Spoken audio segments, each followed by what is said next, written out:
Bike ಬಂದಿದೆ. ಹಾಗೆ ಬಂದಿದೆ.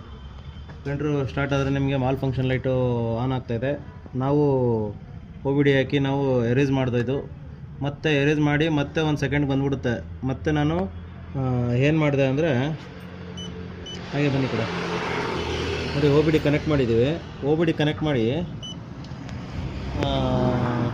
ಇದು ಫಸ್ಟು ಫಾಲ್ಟ್ ಏನಿದೆ ಅಂತ ನಾವು ಈ ರೀಡ್ DTC ಇದೆಯಲ್ಲ ಅದರಲ್ಲಿ ನೋಡ್ಕೊಳ್ಳೋದು, ಫಾಲ್ಟ್ ಏನಿದೆ ಅಂತ ನಾವು ಇದರಲ್ಲಿ ಕ್ಲಿಯರ್ ಮಾಡ್ಬೋದು.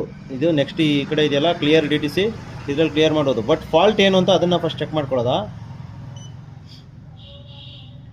P0132 ಇದೇನು ಬರುತ್ತೆ ಅಂದರೆ ನೋಡಿ, O2 ಸೆನ್ಸರು ಸರ್ಕ್ಯೂಟ್ ಹೈ ವೋಲ್ಟೇಜಲ್ಲಿದೆ. ಬಟ್ O2 ಸೆನ್ಸರ್ ಏನು ಅದು, ಬನ್ನಿ ಹಂಗೆ ಈ ಕಡೆ ನೋಡಿ, ಇದೆ O2 ಸೆನ್ಸರು. ಈ O2 ಸೆನ್ಸರಲ್ಲಿ ಈ O2 ಸೆನ್ಸರ್ ಪ್ರಾಬ್ಲಮ್ ಆದರೆ ನಿಮಗೆ ಮೈಲೇಜ್ ಡ್ರಾಪ್ ಆಗುತ್ತೆ, ಸ್ಟಾರ್ಟಿಂಗ್ ಪ್ರಾಬ್ಲಮ್ ಬರುತ್ತೆ, ಮಾಲ್ ಫಂಕ್ಷನ್ ಲೈಟು, 3 ಪ್ರಾಬ್ಲಮ್ ಶುರುವಾಗುತ್ತೆ. ಈ O2 ಸೆನ್ಸರ್ ಏನು ಮಾಡಬೇಕು, ಪ್ರತಿ 8000 ಕಿಲೋಮೀಟ್ರಿಗೆ ಒಂದ್ಸರಿ ಬಿಚ್ಚಿ ಕ್ಲೀನ್ ಮಾಡ್ಬೋದು. ಕ್ಲೀನ್ ಮಾಡಲಿಲ್ಲ ಅಂದರೆ ರೀಪ್ಲೇಸ್ಮೆಂಟ್ ಮಾಡ್ಬೋದು. ಎರಡರಲ್ಲಿ ಏನಾದ್ರು ಒಂದು ಮಾಡ್ಬೋದು. ಬಟ್ ಇದು ಕ್ಲೀನ್ ಮಾಡಿಬಿಟ್ಟು ನಾನು ಇದು ಯಾವ ರೀತಿ ಹೋಗುತ್ತೆ ಅಂತ ನಾನು ತೋರಿಸ್ತೀನಿ.